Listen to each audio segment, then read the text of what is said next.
साथ में political editor Yogesh Sharma ji भी जुड़ चुके हैं। ईश्वरी हमारे साथ ऑलरेडी मौजूद थे।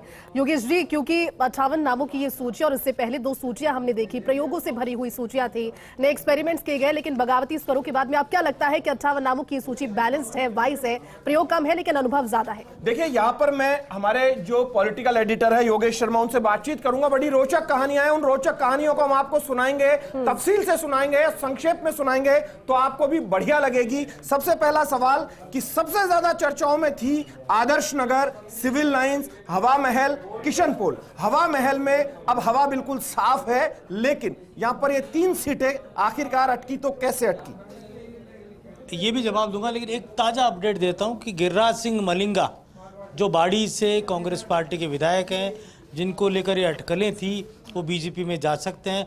लेकिन अब क्लियर हो गई हैं चीज़ें, कांग्रेस पार्टी से उनका टिकट तय हो गया है, जल्दी उनके नाम की घोषणा हो जाएगी। कांग्रेस के जो बादल काले मंडरा रहे थे बाड़ी को लेकर, वो अब साफ हो गए। यहां पर गिरिराज सिंह मलिंगा को लेकर एक चीज थी भारतीय जनता पार्टी के सामने। मैं संक्षेप में बता दूं कि भारतीय जनता पार्टी के सामने एक बड़ा यक्ष प्रश्न बना हुआ था, वही हर्षाधिपति जिन्हें लेकर पूरी भारतीय जनता पार्टी कांग्रेस पर टूटी थी, गिरिराज सिंह मलिंगा पर टूटी थी। वही गिरिराज सिंह मलिंगा भारतीय जनता पार्टी में जब जा रहे थे तो सोशल मीडिया पर चर्चाएं चल निकली थी, जो कल मैं देख रहा था, स्क्रीनशॉट्स वगैरह लगातार चल रहे थे। लेकिन यहां पर मैं एक बात और कहूंगा मैं आपसे, महेंद्र पाल मीणा का एक ऑडियो चर्चा में, लेकिन टिकट में नाम आ गया उनका। महेंद्र पाल मीणा के अलावा यहां पर कई नाम ऐसे हैं, हम उनका एक एक करके जिक्र करेंगे। लेकिन यहां पर सचिन पायलट के करीबी रहे दर्शन सिंह गुर्जर का टिकट करौली से हुआ है, तो वहीं पर जो सुभाष मील है उनका टिकट हुआ। ये दोनों किस तरीके के कैंडिडेट नजर आते? देखिए, दोनों ही अच्छे कैंडिडेट हैं और दर्शन सिंह गुर्जर बहुत सरल और कहा जा सकता है बहुत साधारण नेता है, लेकिन लाखन क्योंकि उन्होंने सपोर्ट किया था अशोक गहलोत को बाड़ेबंदी के वक्त, और कांग्रेस की जब बगावत हुई थी उस वक्त 6 विधायक जो टूटकर बीएसपी के आए थे, उनके लीडर लाखन मीणा थे, इसलिए टिकट उनका हो गया। दर्शन सिंह गुर्जर सचिन पायलट के ग्रुप से हैं, सुभाष मिल भी उन्हीं ग्रुप से हैं, और महादेव सिंह खंडेला का भी टिकट हो गया। तो ऐसे में अब इनके पास चारा नहीं बचा था कि कहाँ जाएंगे, लेकिन मनीष यादव का जरूर शाहपुरा से टिकट तय हो गया है और जल्दी घोषणा हो जाएगी।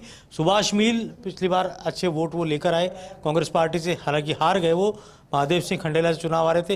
दर्शन सिंह गुर्जर पॉलिटिकल फैमिली से सरल हंसराज गुर्जर के पुत्र हैं। तो लेकिन यहाँ पर एक चीज और निकल कर आती है, यहाँ पर बड़ी 2 रोचक सीट है, हॉट सीट है, जिनका मैं यहाँ जिक्र करूंगा। एक महत्वपूर्ण सीट है सरदारपुरा और दूसरी सीट है टोंक। अजीत मेहता और डॉक्टर महेंद्र राठौड़ दोनों किस तरीके के मिजाज के हैं, और अशोक गहलोत और सचिन पायलट जैसे दिग्गजों के सामने मुकाबला किस तरीके से कर पाएंगे? देखिए, यहाँ पर मुझे लगता है कि वसुंधरा राजे के बेहद विश्वस्त महेंद्र राठौड़ को वसुंधरा राजे का खास सिपहसालार जोधपुर की सियासत में माना जाता है, और जोधपुर डेवलपमेंट अथॉरिटी के वो चेयरमैन भी रहे थे, और उन्हें टिकट दिया गया है। यहाँ पर अशोक गहलोत के सामने सरदारपुरा पिछले कई दशकों के से अशोक गहलोत की एक तरह से कहा जाए तो मजबूत सीट बनी हुई है, और अशोक गहलोत ने मान सिंह देवड़ा बाई इलेक्शन में सीट जीती थी, फिर वो मुख्यमंत्री तो पहले ही बन चुके थे, बाद में मान सिंह देवड़ा सरदारपुरा ने उनके लिए सीट छोड़ी, अशोक गहलोत उस सीट से लड़े और वहाँ से विधायक बने, और मान सिंह देवड़ा हाउसिंग बोर्ड के चेयरमैन बनाए गए। और दूसरा जो आपने नाम लिया अजीत मेहता, अजीत मेहता अच्छे कैंडिडेट है। अजीत मेहता बीजेपी के विधायक रहे, पिछली बार टिकट कटा था, यूनुस खान को मिला था। और इसमें एक और ख़ास बात है, मैं आपसे जिक्र भी करना चाहूँगा, एक सवाल भी मेरा आपसे रहेगा, लगातार आप देख रहे हैं बीजेपी एक भी मुस्लिम चेहरे को टिकट नहीं दिएगा। कुल मिलाकर ये मांग उठ रही थी, कामा से भी उठ रही थी। चेहरा था कामा से, योगेश जी मैं आपको बताऊं, कामा को लेकर नौक्सम चौधरी का नाम फर्स्ट इंडिया न्यूज ने काफी पहले चलाया था, और नौक्सम चौधरी का जब अचानक से नाम आया, क्योंकि नौक्सम चौधरी की मुलाकात हो गई थी भाजपा के किसी दिग्गज से, और जो बड़ी पॉपुलर है, तो उसी के बाद अंदाजा लगाया जाना शुरू कर दिया था। और आज सुबह हमें पता लग गया था कि मुस्लिम को टिकट इस लिस्ट में नहीं आएगा। यहां पर एक रोचक चीज और है, पूरा राम चौधरी, छोटू सिंह भाटी, और तीसरा इसमें महत्वपूर्ण है के विश्नोई। तीनों का विकल्प भाजपा को मेरे ख्याल से नजर नहीं आ रहा। देखिए, के विश्नोई बहुत ही उम्दा नेता है, और वो वसुंधरा राजे के तो खास हैं, लेकिन संगठन महामंत्री चंद्रशेखर के भी उतने ही नज़दीक है, और माना जा सकता है उनके पिता लादूराम विश्नोई भी विधायक रहे। और जो मालानी की राजनीति, पश्चिमी वहाँ की राजनीति, विश्नोई को टिकट देना एक लाजमी था और उस कहा जाए के बहुत सक्रिय भी है वहाँ पर, और यही कारण है। दूसरा आपने नाम लिया पूरा राम, छोटू सिंह भाटी का पहले टिकट कट गया था पिछले चुनाव में, और वसुंधरा राजे कोटे से माने जाते थे, और कहा जा सकता है कि एक निर्विवाद सर्वे में भी नाम था, और यही कारण है कि छोटू सिंह भाटी पहले विधायक भी रहे हैं, उनको टिकट दिया गया है। और जो आपने नाम लिया पूरा राम चौधरी, जो लगातार विकल्प ही नजर नहीं आता, 3 बार से चुनाव जीत रहे हैं, व्यवसाय उनका बॉम्बे में है, पूरा राम की अपनी अलग छवि है, बिल्कुल कई तरह के आरोप भी लगे उनके ऊपर, लेकिन क्या उस पूरा राम चौधरी जिस कम्युनिटी से आते हैं वो बैलेंस करना जरूरी था। देवजी पटेल के कारण वैसे ही वहां पर आरोप प्रत्यारोप की राजनीति चल रही है। भीम को लेकर हरि सिंह चौहान का नाम है, हरि सिंह रावत और हरि सिंह रावत वही है। हरि सिंह रावत को चौहान, मैं वही कह रहा वही था, हरि सिंह रावत ही है। कंफर्म होंगे, और अब ये कंफर्म भी है। एक्चुअली मेरवाड़ा की जो धरती है,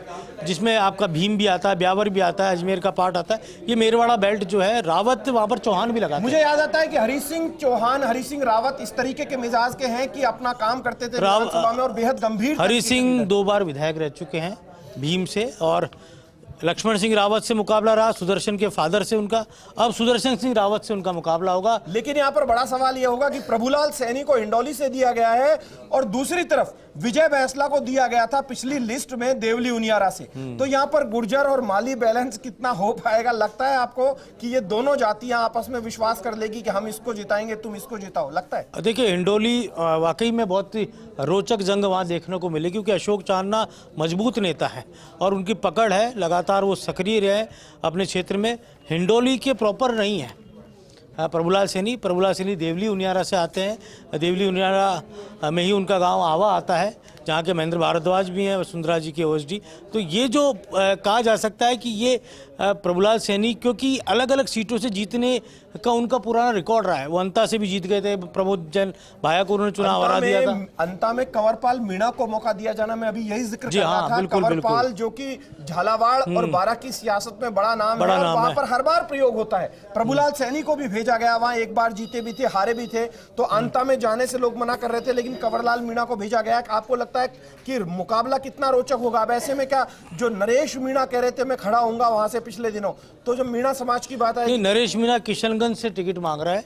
अंता का मतलब है कि 2 सीटों को लेकर अंता का जो ग्रामीण इलाका है वो मीणा बाहुल्य है, क्योंकि वहाँ प्रमोद जैन भाया जिस कम्युनिटी से आते हैं उस कम्युनिटी के बहुत अधिक वोटर नहीं है।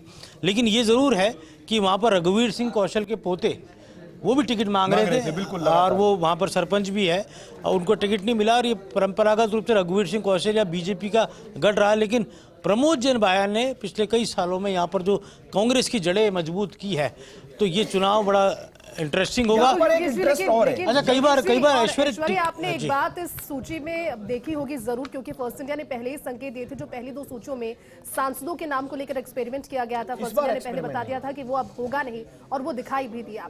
बुधवार को जिन लोगों ने सदस्यता ली, जिन्होंने भारतीय जनता पार्टी का दामन थामा, उन्हें सीट देकर उनसे इस चीज का जो वायदा किया गया था वो पूरा भी किया। ये 2 चीजें काफी महत्वपूर्ण नजर आ रही है सीट में, इसको लेकर क्या कहेंगे? बिल्कुल, यहाँ पर सांसदों का जिक्र जयती कर रही है कि सांसदों का, क्योंकि यदि सांसदों को दिया जाता तो पहली लिस्ट में दे दिया जाता, क्योंकि आला कमान का मसला होता है। सीधे तौर पर जेपी नड्डा, प्रधानमंत्री मोदी, क्योंकि वो लोकसभा के नेता हैं, प्रधानमंत्री मोदी खुद तय करते, क्योंकि उनके पास खुद के भी सर्वे आते हैं कि किस सांसद को कहां से लाया जाना था। हालांकि एक छोटा प्रयोग करने की कोशिश की गई थी कि अजीत मेहता की जगह सुखबीर सिंह जौनापुरिया को दे दिया जाए, जो कि एक हिंदूवादी चेहरा भी है, लेकिन उन्हीं का अल्टरनेट हिंदूवादी चेहरा अजीत मेहता भी है। लेकिन उसमें 2 बात है ऐश्वर्य, और बहुत ही गंभीर बात है, इसको बताना चाहूंगा मैं, कि सचिन पायलट के सामने चाहे बीजेपी का कोई भी गुजर नेता, वो तैयार नहीं होता चुनाव लड़ने के लिए।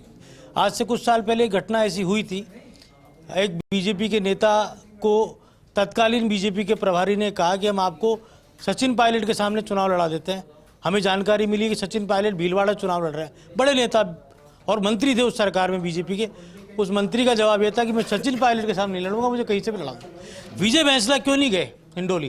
क्योंकि वो अशोक चांदना के सामने जाना नहीं चाहते थे, इसलिए देवली उनियारा जाना उनको ज्यादा ठीक है। ये एक बैलेंसिंग वाली बात है। यहाँ पर राजस्थान की राजनीति में कुछ सीटों को लेकर ऐसी चर्चा अक्सर होती है कि 2 सीटों पर एक ही जाति के लोग ना लड़ें, जिससे कि अगर एक सीट पर ब्राह्मण है और सामने वैश्य है, या एक सीट पर राजपूत है, जाट है, या राजपूत है, वैश्य है, ब्राह्मण है, एक ही समान जाति के लड़ते हैं तो सीट बिगड़ती है। एक बात आपसे करना चाहूंगा, एक तरफ अनादि सरस्वती और वासुदेव देवरानी आते हैं, कांग्रेस के अंदर ज्वाइन करता है। अजमेर उत्तर से टिकट देने की चर्चा है, कांग्रेस की लगभग फाइनल है। और दूसरी तरफ बाल मुकुंदाचार्य हवा महल से टिकट ले जाते हैं, जो कुछ दिनों पहले हवा महल में एकदम से सक्रिय में हुए। आए थे। और कम लोगों को पता होगा कि बाल मुकुंदाचार्य जो काले हनुमान जी चांदी की टकसाल का जो मंदिर है, जो बहुत ही जयपुर परिवार से का ताल्लुक उस रखते परिवार से ताल्लुक रखते हैं।